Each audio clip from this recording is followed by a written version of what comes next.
Welcome to the AME Food Safety Show. This segment is a fantasy for me. I always include this segment.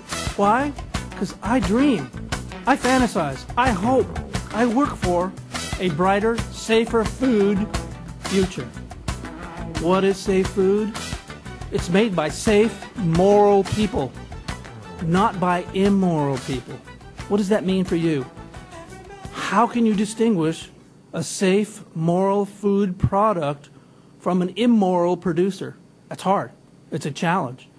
We have a government, first slide, which helps. What we're talking about is that there are federal, state, and local lawyers who prosecute criminals for harming other people based on the laws that legislatures have passed, or city councils, if you will, or county councils. Let's look at this slide. ConAgra. This was back in the day, and I'll let you know, ConAgra is a giant company. It's huge. I worked with one of their microbiologists. They produce thousands of products, but one that I grew up with was Peter Pan. It had smooth type peanut butter. It was perfect for sandwiches in the afternoon. And then the ones with the peanuts in them. Awesome. Awesome taste. Awesome for kids to grow up with. Here's the deal. ConAgra as a company is really a legal person. That's what company means. It paid $11.2 million to settle a salmonella case, criminal case, not a civil case, a criminal case. That's a drop in the bucket for a multi-billion-dollar company. But what the pattern set was the following. The U.S. Department of Justice criminally charged ConAgra Foods. Criminally. That means they have to have a criminal intent, a mens rea. What does that mean? 2007, 625 people were made sick from that product. Peter Pan creamy peanut butter. It looks innocuous. That's as much as taking a gun and shooting somebody. Yeah, they survived, but they still have the gunshot.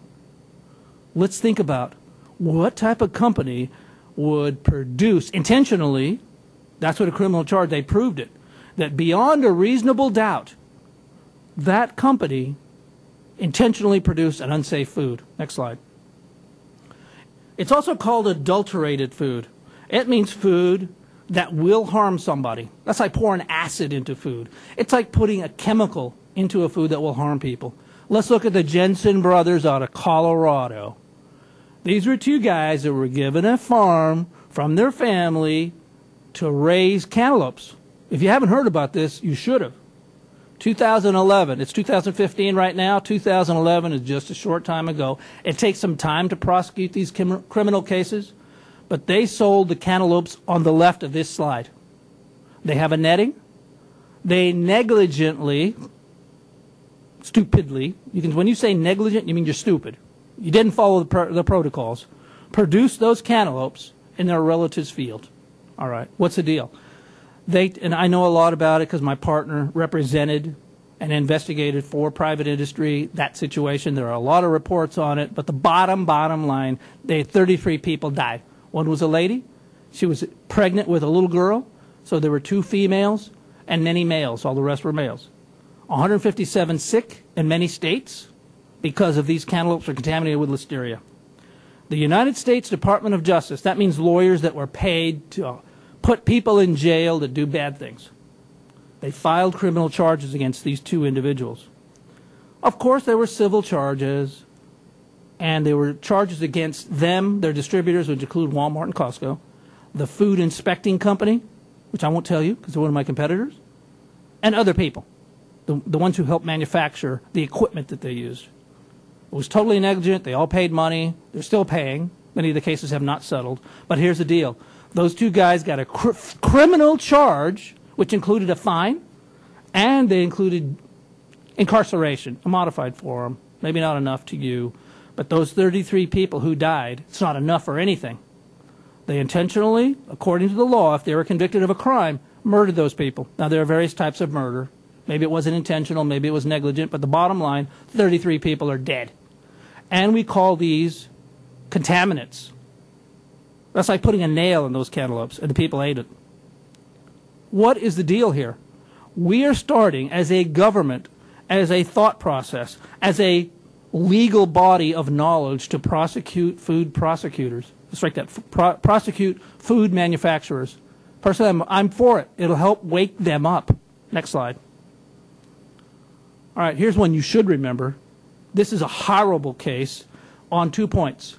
One, salmonella was tested, proved positive, and that man covering his face right there, he approved of it. He even wrote emails, if you can believe it, that said, get that, he used an expletive, product out of here because it represents money. He was the owner of it as well. He's the president. Him and his brother, his whole family was involved in that conspiracy. He was charged with the criminal charges of fraud and conspiracy. What evidence did the government have, you might ask?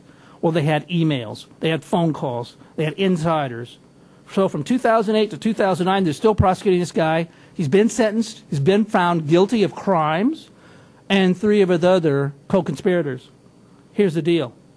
If you are a CEO, don't be sending out emails indicating you did nothing or you did the wrong course of action when you found these contaminants. Salmonella can harm people. So 9 people dead, 714 made sick in 46 states. Why is this a challenge? Because he had positive tests and didn't take the action he should have. He should have destroyed the product or reprocessed it and tested until it was right. Here's the other challenge. This guy has a lot of money, and he keeps paying lawyers to try to prove that even after he's guilty, that his sentence should be reduced or eliminated. To me, we live in a democracy. We live in a legal system that you can defend yourself if you have the money. But here's the deal. Fraud and conspiracy have the mens rea. They have the mental thought to cheat people. And you don't care if they die or get sick. To me, that's immoral. Next slide. All right, guys. Now, you probably didn't hear about this case, but it's very indicative of some of these food importers and the crassness and their inherent evil when they come from another country. Here's cheese brought in from Nicaragua. Now, if you'll probably remember, the United States had a problem with Nicaragua. So they were all communists at one point, and they wanted to invade them. Well, the U.S. FDA has an investigative branch, and they actually investigate food challenges. That's what I call them. So bringing adulterated food into the United States and then selling it. These guys brought in cheese from Nicaragua, 2008, 2010. It's contaminated with Staph aureus. What does that mean? Staphylococcus aureus. We call it Staph aureus for short. That means they knew with positive tests. They were ordered by the FDA to return the product back to Nicaragua or destroy it. They didn't do it. Why? Because the products were not pasteurized, they weren't treated properly, and then they presented false paperwork here in the United States if it's okay. It was a $300,000 deal, 170,000 pounds, and they didn't follow the United States government's order. These were immoral people. They were criminals in every sense of the word, as if they brought in cocaine, heroin, whatever else harms people. These are evil people, and they're going to go to jail. They're still fighting it, which I believe that our Constitution provides for bail until proven guilty and all the legal recourses have been finished. Here's the deal for you and me. We don't know, particularly if you like foreign products, the food safety status, because a lot of those food and foreign products that come in have false paperwork. So those people should be arrested, and they should be convicted criminally. Next slide. Well, other countries do the same thing, guys. In China, they actually kill people with contamination cases. They're executed. But here's the deal. In the UK, essentially politically our sister country, we had a Christmas dinner recently. The manager and the chef were both put in jail. Many were sick as a result of going to that Christmas dinner. They lied to the police. Now, if you prepare a product, have somebody come over, there are civil charges, you probably won't go to jail. You did the best you could. You read the label. You don't have testing facilities in your kitchen. But when you lie to police and it later comes out, that means you're a criminal, as much as robbing a bank. Anyone dealing with food needs to be extremely fastidious with their food protocols. But placing unsafe food in the market goes for the restaurants, goes for the grocery stores, goes for the guy selling hot dogs on the side of the street. If he needs to increase his profit by buying adulterated food and selling it to you as a victim, that person needs to go to jail. What I'm saying to you in this slide is, even in other countries, they put these people in jail. Next slide. Many of you don't know the difference between a criminal case and a civil case. I'll be very short with this. And if I skip over anything, research it yourself. A criminal case means that whoever created that criminal conspiracy or took that criminal action, that mens rea is what we call it, that mental thought, they go to jail. Plus they have fines. A civil case, on the other hand, you're mostly familiar with car accidents. It was unintentional, sliding around on the black ice or the snow. You have an accident, you get a lawyer, they get percentage, you get a percentage, and you try to get as much as you can out of your insurance company and the others. Civil court gives you a fine and gives you an order, stop, cease and desist. But what's new, what's exciting, and what's threatening for food owners is that they will get jail time for selling or participating in criminal conspiracies to sell contaminated food. In my food practice for 6 years, I've spoken directly to billionaire owners of food companies. They don't want to go to jail. So they ride that little tiny line between, oh, what do we have to do, Andy? That's what I hear from some of them. And others say, Andy, we've been doing this a long time, get out. Others, very moral people, extremely moral, will say to me, Andy, what's the best product we can put out there? And how can we use your DNA testing technology? It's not a commercial.